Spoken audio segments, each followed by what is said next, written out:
So, let me think of some. I wonder what we should do now. Overrated games or something. I totally want to go back to Agrabah again. I don't think I'm done there. Actually, I know another one that's actually going to be a little bit of a red flag. Y'all going to shoot me for this one. You especially. Maybe. Mario 64. Don't worry, I get the fact that the controls have aged. The controls have aged like milk, basically. Yeah. Spoiled rotten and I still feel my meal. I still feel like in regards to 3D Mario, it's the smoothest experience still, regardless of the controls. Yeah. Maybe it's just because It was definitely. Maybe it's because I'm also spoiled by the fact that the only 3D games I played were Galaxy, Galaxy 2, and a little bit of Odyssey. Well, yeah, they were much more refined then. They're super refined as well. In that regard, Sunshine's overrated. There are a lot of people that really appreciate that game and want a sequel. Here's the thing. In terms of controls, I like the gameplay and I like what they did with the Flood, but everything around it. Blue coins. The levels. The blue coins being locked to specific missions without even realizing it. Yeah. What else is there? Certain areas being locked off to you in certain missions. And now the 100 coin missions. Once you get the shine spray for the 100 coins, hey, you gotta leave a level and do it again. Oh, come on! The last game let you continue. Now, so why do that? Now I do like agree with some people where that the thing itself, like going 100% for it is a decent challenge for the gameplay, but the reward for it fucking sucks. Yeah. Well, not like the 100% rewards for most of them are good, except for like Galaxy 2. Well, Galaxy 1 also has 100%. Oh, another playthrough, and then 100%ing that for 2 postcards, including the playthrough you did long ago before you start the second one. So really, it's in the same regard to me as Sunshine in that case. I mean, then again, you do get to explore the festival without chaos. So yeah, it's a little better, but also like with Galaxy 1, they remember Luigi was a thing. Yeah. Still, the fact you have to go through the second playthrough to unlock the final content for the first playthrough too. It's like, fuck you. At least let me have that. To be fair, though, you 100% who wants to get a completely different character. That, to be fair, actually does play a little bit different. Yeah, it does. Here's the thing. A little bit. Here's the thing, though. I think we had this conversation with you when we were doing the Sonic the Hedgehog playthrough, and this was back when. You know, here's the thing, DLC is just 2 characters, and everyone's gonna give a 7 out of 10 or that. But here's the thing, they're 2 different characters that have 2 completely different play styles and different ways of working. So, in a game like that, I feel like it is warranted. Then again, to be fair, I say that as like a classic 2D Sonic game. I mean, you start off with 3 playable characters, now you have 5 playable characters, and then they're all 5 different styles that all somehow mesh well with their game. So, yeah.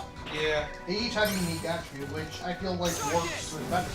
Yeah. And it does give it some reason. The other 3D games had a better reward, though, than Sunshine and Galaxy 1. Because Galaxy 2 in 3D World decided to throw you one massive hell of a level. To be fair, though, I kind of find that a little bit underwhelming, especially after you can play it first you can get what Roswell. Well, then again, to be fair, I do like Roswell, so I guess it should hurt. Yeah, I mean she's my like favorite of the Mario lady, so. I feel like more like the 100% unlockable is the last level itself for Galaxy 2. Yeah. And then oh, the green star hunting. Oh boy. Yep. I still remember one star giving me a hard time. Here, let's fall off the opposite end. I missed the star. Yeah, fuck. Oh god. Oh, that was one of the ones me, Max, and some of the older guys from Mega did like a My friend showed me that one the first time, and oh my god. I didn't look up a guide for any of them. I had to find them all on my own. There were a lot of deaths. A lot of deaths. Especially ones we had to run around and go off the stage. A freaking boulder! Die! Oh, I remember the one that was like really a dickish thing. I think it was the level that they like you switch gravities and stuff like that. I forget what it was called, but basically there was like one off of the side of the house that you had to like wall jump the wall jump up to like to try to position yourself to fall off. I think I only died for that one once. Then I figured out position. Like, oh okay, but it was a bit of a dick move. But then again, there's something that probably could have made the green star hunts like that easier, at least for those ones case. A better indication for if you're if you spin attack and then ground pound, it's a homing ground pound, and it locks in. Oh yeah, I do remember it does that. I always forget that. I didn't think of doing that when I first played it. Yeah, that is very helpful. Does it home in the stars? It homes in on stars. Yep. I think the only ones you won't be able to do that for is if you're on something. So like the manta ray or the ball. Yeah, I'm trying to think. Yeah. Okay, so I'm trying to think. So for those ones, you do have to aim. Well, while we're talking about overrated games, we're looking at overrated too. Heyo. Because the gameplay itself, to be fair, is good for some games more than others. Another discussion I had, most overrated video game series. We're looking at it right here. At least I am. I was gonna say, this is the one that came up in my mind. It's like, how many... There's like one great game in the series, I two know another good games, the rest are okay. I actually know two other From the series sounds that... of it. I actually know two other series that are actually overrated too. Really? Crash and Spyro. Oh, that's Here's true. the thing. Well, they Everyone- both burned out recently. Yeah, but here's the thing though. Even like a lot of people have been talking about, you know, the greatest like Crash or Spyro Island and talking about how great Spyro and Crash have been. But to be fair, They were old school as well. they're old school games and like the ones that everyone in the first year is great is like the first year games. No one ever talks about their ones because everything else is usually shit. However, there are some games in that mix that actually are also good too that not anyone is paying attention to. Like there's what, 2 GBA games for Crash and Spyro Yeah. that are both pretty good, I think. There's also like one good Crash game that came afterwards, maybe 2. Yeah. Removed. And then there's Spyro, which after those 2 GBA games, I think they didn't end gracefully. And Yeah. to be fair, and then afterwards Skylanders happened, which to be fair, while the story itself and whatever is actually pretty good. I'm not paying to get a bunch of fucking toys. Fucking have these characters. especially but I want have- Spyro! Especially have in-game content locked behind said toys. Well, that phase is pretty much done now for the most part. Yeah, but Thank God. and it's like talking about like everyone's still talking about Spyro and Crash are great series. I'm like, have you played all the games, dude? I mean, to be fair, like the games that are good are good. It's just Yeah. have you played all the good games and whatnot? It's just Well, I not like- think when they talk about like the good games of those 2 series specifically, they're mainly talking about the console games, not so much the handhelds. So if there's like diamonds in the rough on the handheld systems, I'm sure it's there. Yeah. But what I'm saying is, I think they more based on the console experience because that's what they were initially on. I got another. Speaking of those, actually, pretty cool. I was gonna say I got another one. I think we can probably all agree on. Metal Gear. Nano Machines. Yeah, I could see it. Yeah. Like- to be fair, I do like all the games except Yeah. for Survive. But some people treat it like Kojima's like a gaming god. It's I like, know, it's like if you listen to half he the creates a stuff, convoluted story, but makes interesting characters. The gameplay feels like it's second, which is still usually good, but Yeah. I mean, there are but then times again, it's it's just like, annoying. remember the video I showed you? Yes. Nothing but nano machines. Yeah. Nano machines. Yeah, Big pretty boss. much 80% of Metal Gear Solid 4's got Know yourself for it in a nutshell. Yeah. Nano machines, nano machines, nano machines, nano machines. Big boss, you're still alive, Shut but up. how? Nano Oh, machines. jeez. Yeah. Fucking. That was pretty good though, I'm not gonna lie. Oh god. Because that is a pretty good representation of that series in a nutshell. Yeah, because by 4, it's like, what are nano-machines? Magic. They'll do God. whatever the fuck No. they want. God damn So it. like, what's the cause of all this? Nano machines, son. God damn fucking nano machines. Oh. I mean, it's funny, but you got one? I have another one, but who knows? Maybe it's the one I got. Overrated series. There's always going into Pokemon. To be fair, I am kind of on that boat too, but Yeah. I haven't played all those. So I wouldn't know, People but- treat every single entry like it's unique, but the gameplay has been basically the same every single goddamn time. Gen 7 was the turnaround to try to change it, although people didn't like the over-tutorialization. Talk yeah. Yeah. We need some help. Yeah, I was gonna say I need more help. Yeah. Yeah. It's like the best way. Don't get hit. Yeah. But anyway, you got a series on your mind, or? I'm trying to think. I mean, this is probably controversial for me to say, especially since how much I love the series in general. I would say probably the Final Fantasy series, actually. To be fair, yeah. I was wondering when you were going to say that. I was wondering that was going to be the first thing that came to There's the mind. gold ones of like 6, 8, and 9, No, or at least but 9. here's the thing, though. Yeah, 9. Here's Not the thing. 8. Sorry, I forgot that's the bad one. My bad. Here's the thing, though. It's like everyone talks about how every single Final Fantasy game is like a piece of art. But honestly, it's like some of the games are actually kind of bad in comparison to some of the other ones. Like, I will say, here's the thing. The Like, really good ones are 3, 6, and 9, right? I played the ones I that haven't played 3, so I wouldn't be able to tell you, but... 3 isn't the good one. The ones that are good are, in my mind, anyway. 4, 6, and 9 for me. 4. Oh, I 4. Yeah. 4. 4. I played a little bit of 5. I do like 5, although I played 4, the 6, scene 9, and then 7's like the dividing line. Yeah. Yeah. It's more so it's the fan base around 7 that's just kind of, it's like the overabundance of 7, I think. Yeah. That's what's, I think that's what's killing Yeah, I know that. Because to be fair, I do think 7's a good game. Yeah, it's a good game. Well, like I said, it's not like the second coming of Jesus. I mean, Yeah. seriously. Yeah, one of my family members who doesn't even play RPG still thinks that Final Fantasy VII is regarded as the best one. I'm like, stop saying that! Shut the fuck up! Well, I mean, here's the thing. And he also says shit like, hey, did Capcom make Dark Souls? Oh, shit! Yo, hang on for a sec. Like, Yeah, plus, Well, like, I here's feel the- like with here's the 7, thing, though. a lot of their fans, it's because it's their first video game ever. that That's is probably to be why. that is to be fair though, because here's the thing. I mean, what else do they have to compare it to? Mystic Quest? Oh, God. It's not that it's a bad game, but it's like there's baby's first RPG, and then there's just kind of an insult, and that's kind of an insult to the Final Fantasy series itself. Because honestly, it's like here's the thing: it's so like handholdy to the point where it's almost unbearable. That's what makes it problematic. Oh, boy. I can show you the Pro Jared review if you're curious. Right. Oh, God. Well, It's not that it's a bad game, it's just kind of the story's kind of bland, everything's bland is what it is. That's the problem with it. so, I have another series now.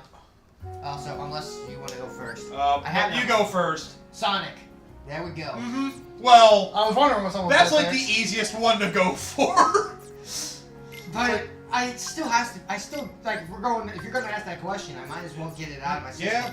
I mean, here's the thing. Everyone talks about how great all the Sonic games are, but it's like the only thing is, it's like some of them have aged a little bit ungracefully compared to some of the other ones, and some games are just plain bad, and some people are just trying to defend it like nothing else, and the fan base. Pretty much the only. Well, Yeah, go ahead. let's see. Original the character. Do not steal. God. Jesus Christ. So the only ones that really have aged well are really Sonic 2 and 3 in my mind. And a bit of the handheld entries. Green Knuckles, get it right. And yeah, the portable ones as well.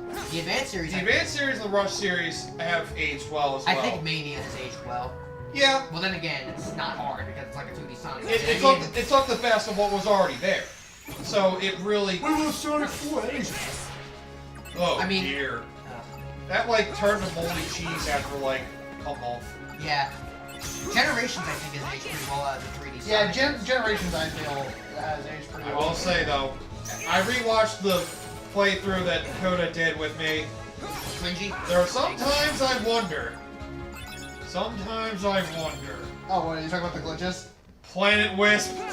Yeah. You can go through walls in multiple spots. It reminds me of the hell. Oh, and City Escape, you can snowboard up the street. Up the street. Yeah. What game does that remind you of? Oh, God! Calm it down there. Calm I it down know. there, Chief. Calm it down there. Easy, okay. I know. It's like, could just bring the elephants in the room for Overrated series. Let's go with the big mascots themselves. I mean, I can always shoot at them, but I'm only doing it because I can. I mean, If I didn't care, I there wouldn't be always talking those that about talk it about the at Zelda series being overrated for people saying every single game is gold. I wouldn't say every single game is. I mean, they're solid games for the most all. They all have different levels of enjoyability. I don't like most of the handheld ones personally. I mean, I like Minish Cap. And I haven't tried the Oracle games, but Link's Oracle Awakening. Seasons Oracle Ages, I think, are great. You'll Link's Awakening bored the shit out of me. And Link Between Worlds, I feel like was too much of a retread of Link to the Past to really, well, people say it's like the best Zelda game. I'm like, really? That one? I wouldn't call it the best Zelda game. Link Between Worlds. Yeah, Link Between Worlds, I actually find that to be really, Link to the Past 1.5. I mean, I haven't played through Link to the Past, but it's like, out of the top-down perspective ones I have played, I think Link Between Worlds does the job pretty well. Well, because I it mean, takes a lot of notes from Link to the Past, that's why. It's taking notes from, what did you call it? I mean, the wall merging mechanic thing is pretty cool, but they don't do enough with it, I don't think. and the whole rest of the world feels like even the first few dungeons are like a retread of dungeons from Link to the Past. It's like, Yeah, God. it's like a literal copy of I will admit, I do like some of the mechanics that Link Between Worlds has. The fact that you're basically, that's the only Zelda game to retread a previous Zelda game, and it kind of loses some of its merit for me. Well, I mean, to be fair, they did say from the get-go that it was pretty much going to be inspired by Link to the Past from the get-go. So it's not like they were trying to fool you. I know. Yeah. Just, when people say it's like the best Zelda game ever, I'm just like, oh good, it's you kind of people, that's why the Zelda formula never changed for a good while, for the 3D ones. I guess you could say the same thing for the people that are Final Fantasy or Kingdom Hearts or anything like that. Yeah. You can say it for any series. You know, say, when something that retreads old ground, like, oh, this nostalgia, this makes me love it all over again. It's like, oh great, you're the guy who just loves to go to the same shit over and over again.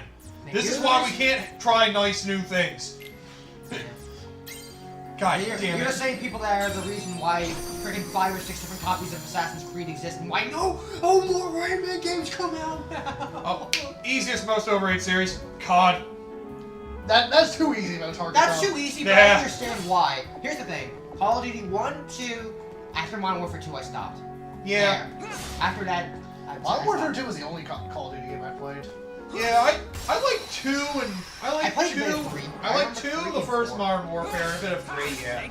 But After Modern Warfare 2 I stopped. Because I'm like, this is... the last one I had was Black Ops, and I really just enjoyed the arcade thing. Yeah, like everyone talks about how great Black Ops is, but it's just a zombie mode everyone. Yeah. And I'm like, Yeah, I know. Oh, they know. I know another one now. Oh god. Battle Royale games.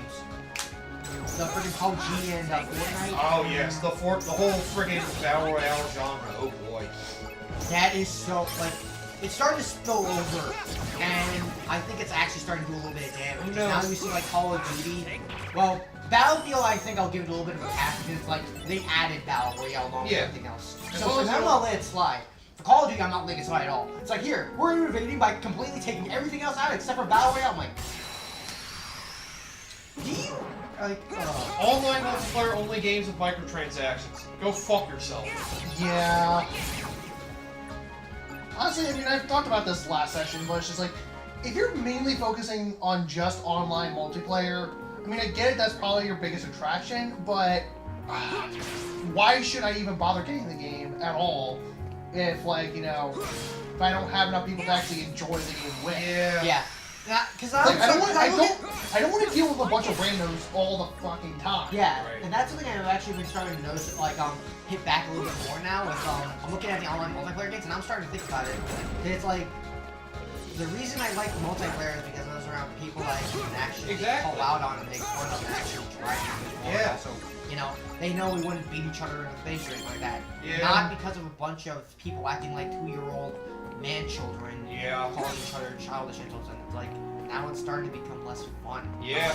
Or in some cases, actual fucking 10-year-olds. That's why I love Hard to games. tell. I love They games both that- sound the same. That's why I hated a lot of the PS4, Xbox One generation games. Most multiplayer was becoming online only.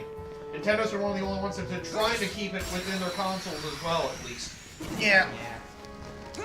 I mean, they've been getting a little better with it lately. I The mean, other, to be fair, I like it when there's both.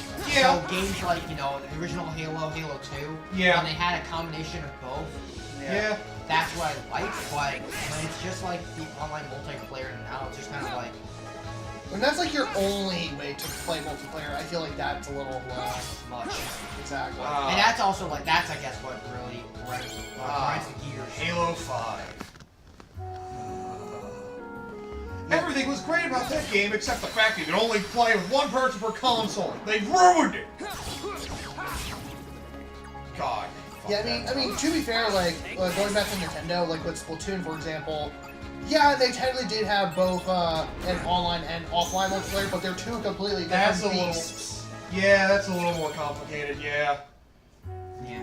Because, I mean, obviously the main attraction is an online-only multiplayer thing. Yeah, which is the reason, I guess that's their way of trying to compete with But the it still sort of had thing. like a single-player story mode, all that It did, but it's like the local multiplayer just sucks. Well, yeah. Yeah. The Switch, the Splatoon 2, it's a little better, because at least you can play with other Switch owners and all that, Yeah. so... Yeah. Here's the thing though, it's like, that's their first attempt at really like a shooter style game anyway, so... Yeah, and it was the newest IP they had since Pikmin. Yeah. And well, it's something they needed. It's I mean, definitely new something they needed. IPs, to be fair, are something that they need. Yeah. Yeah. Or at least reviving some old ones. Yeah. Yeah, F-Zero still doesn't have a game over 15 years. Quit your complaining, goddammit. I know!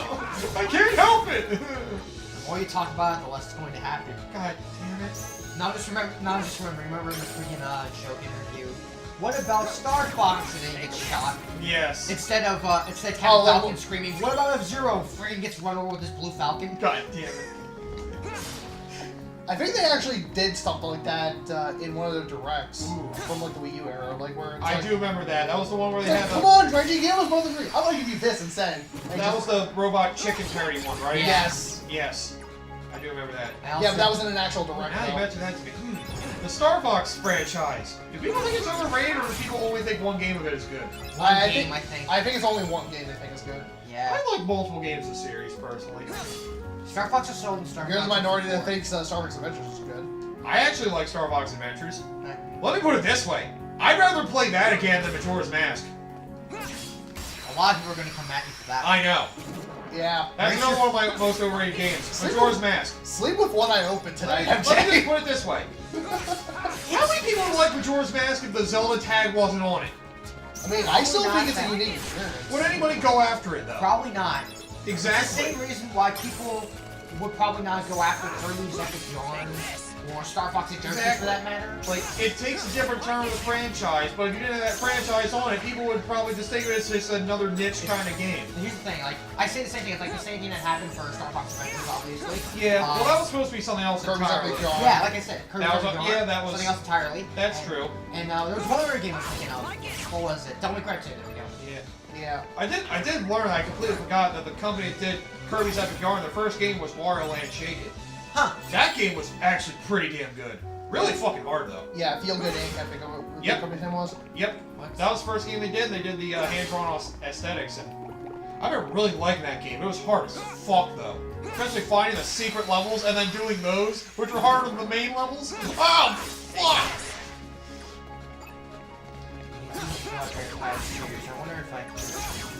It's kind of hard for me because I'm not the kind of person that can single out games for being overrated. Or Yeah, it is a little more difficult. Because like the only games I can go after that are like overrated are the modern day ones that are like Star Wars Battlefront, no, not Battlefront 2. Because that's more like there is something wrong with that game, but the gameplay itself. You mean Destiny? Maybe Destiny. I don't know. It's hard for me. Well, people liked Destiny 1 for a bit, and then people started to hate it. Destiny 2, people did kind of hate out of the gate. And people still aren't big fans of that one. So, what about Doom? No. Everybody's liked Doom for the most part. I can't. For the most I still part. need to play Doom 2016. Was it? Yeah. I need to play Doom Yeah, 2016 to get ready for Eternal. Yeah, I remember I keep trying to go back to it, but then it gets the pace, the action's so fast. I feel like I have to take a break after every Yeah, level. it's like I'm just every God, fuck. No, it's like you're about to like lose half your body and become a demon yourself. It's like doing that yourself. I'm like, oh, well, that happened. I just remember, like, I'm usually relaxing when I play games, and then I'm just so intense when I'm in a battle. Like,